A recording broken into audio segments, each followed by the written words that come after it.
हरे कृष्णा। आज की श्रीमद् भागवतम क्लास में आप सबका हार्दिक स्वागत है।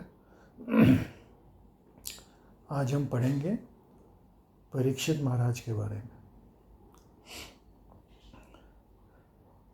पहले हम ऑलरेडी सुन चुके हैं कि कैसे अश्वत्थामा ने अपने दूसरे ब्रह्मास्त्र से उत्तरा के गर्भ में परीक्षित महाराज को ख़त्म करने की कोशिश की थी।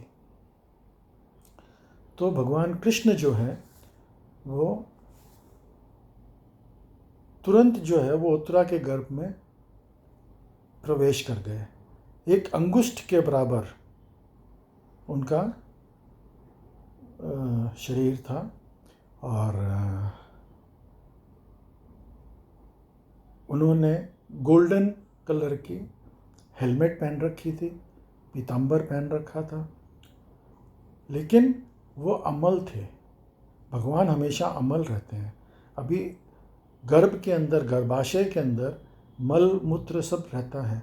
जो भी गर्भाशय में रहते हैं वो मल मूत्र से सने हुए रहते हैं, लेकिन भगवान जो हैं वो अमल, अमल का मतलब जो इससे रहित,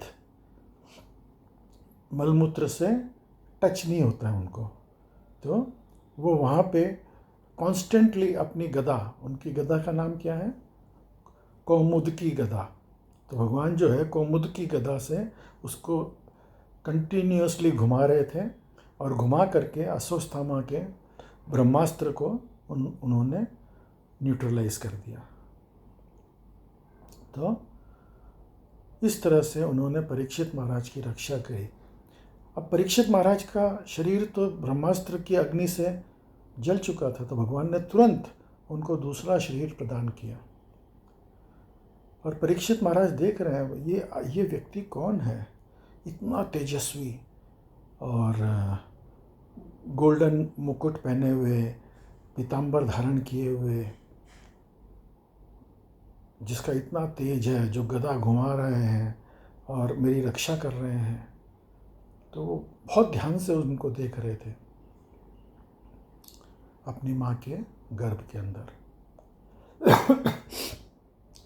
तो इस तरह से भगवान कृष्ण ने परीक्षित महाराज की गर्भ के अंदर रक्षा की और फिर वहाँ से अंतर्ध्यान हो गए। फिर समय अनुसार परीक्षित महाराज का जन्म हुआ। तो क्योंकि उनको भगवान ने उनकी रक्षा करी थी, तो ब्राह्मणों ने परीक्षित महाराज की कुंडली देख करके बोला इसका नाम जो है विष्णु रथ होएगा। क्यों? विष्णु रथ का मतलब है जिसको विष्णु ने बचाया हो। तो और इसके अलावा लोग बाग इनको परीक्षित करके भी बुलाएंगे, क्योंकि इनका एक नेचर बन जाएगा। इन्होंने जो गर्भ के अंदर भगवान का दर्शन किया था, तो ये हर व्यक्ति में ढूंढने की कोशिश करेंगे कि क्या यही वो व्यक्ति है जिसने गर्भ के अंदर मेरी रक्षा करी थी। तो सबकी परीक्षा लेंगे, वो सबको परीक्षित करेंगे। तो इसलिए उनका नाम पड़ जाएगा परीक्षित। तो इस तरह से परीक्षित महाराज बचपन में सबको देखते थे कि भाई कौन है जो जिसने मेरी रक्षा की थी गर्भ के अंदर। और वो धीरे धीरे बड़े होने लगे। इतने में खबर आई युधिष्ठिर महाराज के पास कि भगवान कृष्ण जो हैं उनका समय हो गया है इस धरती से वापस अपने गोलोक धाम में जाने का, और वो प्रस्थान कर रहे हैं। तो अर्जुन जो है वो उस समय द्वारका में ही थे।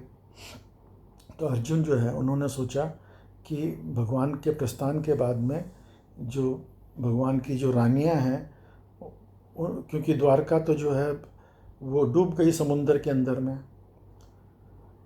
जैसा कि वरदान था, तो वो उनकी सब रानियों को लेकर के वो आ रहे थे हस्तिनापुर। रास्ते में कुछ भील लोगों ने अर्जुन के ऊपर अटैक कर दिया।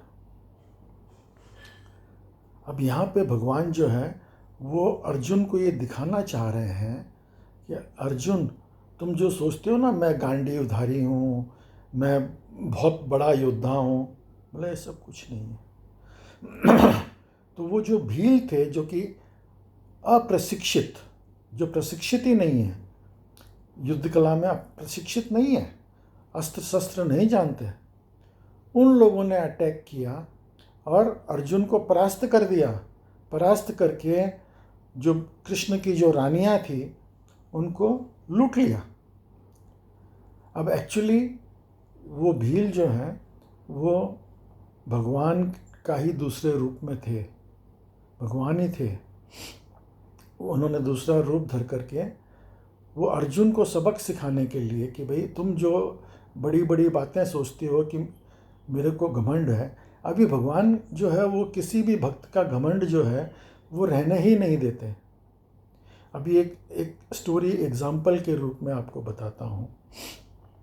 एक बार भगवान जो है उन्होंने देखा कि सुदर्शन चक्र को घमंड हो गया कि मैं जो है वो हमेशा जो है भगवान के हाथ में रहता हूँ और भगवान इशारा करते हैं, मैं उसका जो है मैं नाश कर देता हूँ और मैं भगवान की रक्षा करता हूँ।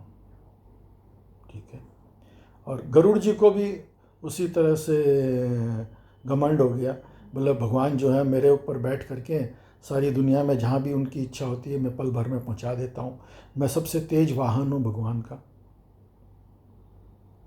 और उसी तरह से सत्यभामा जो भगवान की रानी थी उसको ये घमंड हो गया कि मैं सबसे सुंदर हूँ, मेरे से सुंदर तो कोई है ही नहीं, भगवान जो है वो मेरे में मोहित रहते हैं। अब भगवान जो है वो अपने भक्तों का जो है घमंड तो रहने देते नहीं। तो एक बार उन्होंने क्या किया, उन्होंने गरुड़ को बोला भाई मेरा एक भक्त है वो रहता है पंपापुर में, हनुमान नाम है उसका, तो तुम जरा उधर चले जाओ और एक काम करना, उसको बोलना कि तुमको भगवान राम ने बुलाया है, ये मत बोलना कि भगवान कृष्ण ने बुलाया है। गरुड़ जी बोला हाँ ठीक है मैं चला जाऊंगा, अभी अपने उसके कान पकड़ के पूंछ पकड़ के ले आऊंगा। गया। इधर भगवान ने सुदर्शन चक्र को बोला मेरे बहुत इंपॉर्टेंट मीटिंग होने वाली है, तुम एक काम करो गेट पे खड़े हो जाओ और किसी को भी अंदर नहीं आने देना मेरी आज्ञा के बिना, किसी को नहीं, मतलब किसी को भी नहीं। बोला प्रभु किसकी मजाल है जो मेरे रहते हुए अंदर आ जाए, सवाल ही नहीं उठता। वो गेट पे खड़ा हो गया। अब भगवान ने सत्यभामा से बोला भाई देखो मेरा भक्त है हनुमान, वो राम रूप का पुजारी है, तो वो आ रहा है, तो तुम थोड़ा अपना वेश जो है ना चेंज करके तुम सीता का वेश धर लो। सत्यभामा ने बोला है मैं क्या हूँ, क्यों वेश चेंज करूँ, मैं सबसे सुंदर हूँ, तो मेरे को कोई वेश चेंज करने की ज़रूरत नहीं है। भगवान बोले जैसी तुम्हारी इच्छा। ठीक। अब वो गरुड़ जी जो है वो पहुँचे वहाँ पे, हनुमान जी सो रहे थे। अब वो गरुड़ जी जो है, ए बंदर उठ, तुमको भगवान कृष्ण बुला रहे हैं, ए बंदर उठ। अब वो हनुमान जी सो रहे हैं, उनको जैसे कोई मच्छर जो है उनके ऊपर भिनभिना रहा है वैसे गरुड़ जी भिनभिना रहे हैं, तो उनको कोई फ़र्क ही नहीं पड़ रहा। गरुड़ जी ने 2-4 लात वात भी मार दी लेकिन कोई फ़र्क नहीं पड़ रहा। गरुड़ जी ने देखा कि इसकी पूंछ पकड़ करके इसको दूर फेंक देता हूँ, पूंछ पकड़ के खींचा, हनुमान जी ने अपनी पूंछ जरा सी मचकाई, वो गरुड़ जी दूर जा कर के गिरे, दूर जाके गिरे तो उनकी हड्डी पसली टूट गई। अब बड़ी मुश्किल से अपना अस्थि पंजर जोड़ करके आ करके हाथ जोड़ के बोला हे हनुमान जी, उनको याद आया, बोला भगवान ने बोला था हनुमान नाम है इसका, बोला हे हनुमान जी आप, फिर उसको ये भी याद आया, बोला भगवान ने बोला था बोलना भगवान राम बुला रहे हैं, तो बोला हे हनुमान जी आपको भगवान राम बुला रहे हैं, भगवान राम बुला रहे हैं, तुमने पहले क्यों नहीं बोला, पहले तुम क्यों इधर उधर उल्टा पुल्टा बोल रहे थे। बोला अच्छा ठीक है मैं आता हूँ। बोला ये एड्रेस है, आप यहाँ आ जाओ, आप एक काम करो, आप मेरे कंधे पे बैठ जाओ, मैं आपको अपने साथ में ले चलता हूँ फटाफट।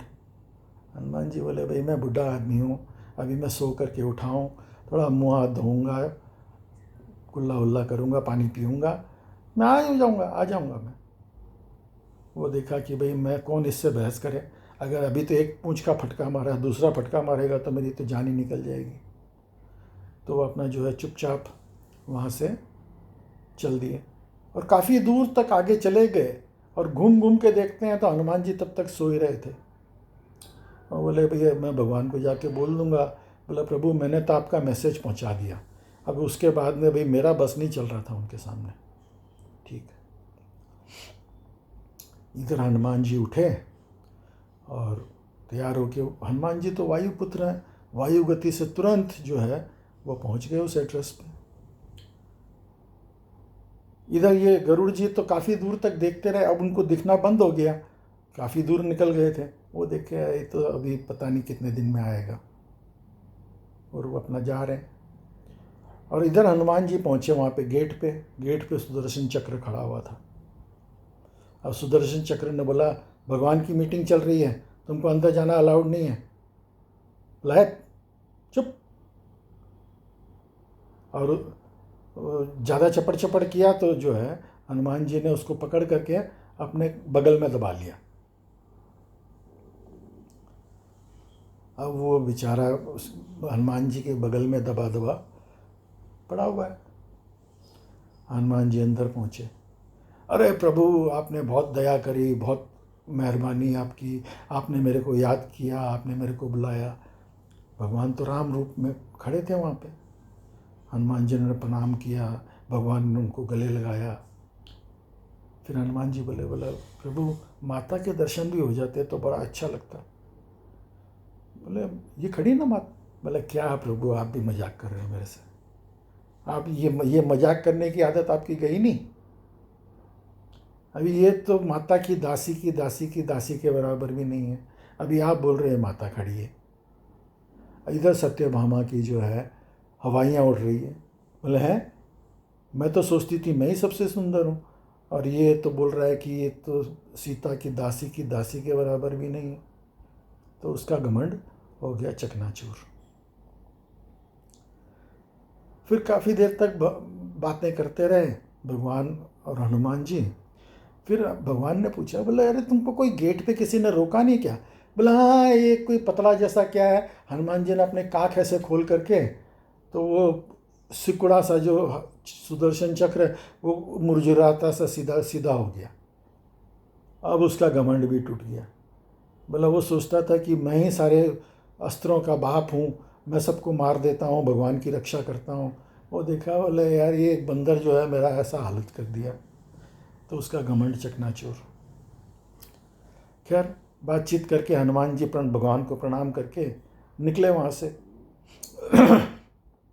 वो गेट के बाहर पहुँचे ही थे, इतने में गरुड़ जी आए। गरुड़ जी बोला अरे आप आ गए, चलिए मैं आपको भगवान से मिलाता हूँ। बोले क्या, मेरे को तो आए 6 घंटा हो गए, मैं भगवान से बैठ कर के नाश्ता पानी कर लिया, बात कर लिया, सब कर लिया, अब मैं जा रहा हूँ वापस। बोले हैं, मैं कब तक तो देख रहा था, तब तक तो ये सो ही रहे थे, और मैं अभी पहुँचा हूँ और ये तो बोल रहे हैं मैं आकर के यहाँ पे नाश्ता पानी करके 6 घंटा हो गया, मैं वापस जा रहा हूँ। तो उनका भी घमंड चूर चूर हो गया। बोला मैं सबसे तेज वाहन हूँ, उनका भी घमंड। तो भगवान किसी का घमंड जो है वो रहने नहीं देते, तो इसलिए भगवान के सेवा में रहते हुए घमंड करना ही नहीं चाहिए। तो इसलिए भगवान ने अर्जुन का घमंड भी नष्ट किया। अर्जुन सोचता था कि मैं सबसे बड़ा योद्धा हूँ और मेरे पास ये गांडीव धनुष है, तो वही गांडीव धनुष और वही अर्जुन योद्धा जो है उसको भील लोगों ने हरा दिया। तो कहने का तात्पर्य ये है कि भगवान के कारण हमारा जो भी ऐश्वर्य है वो भगवान के कारण है। तो हमको धन्यवाद निर्विवाद राम राम कहिए, जाहि विधि राखे राम ताहि विधि रहिए।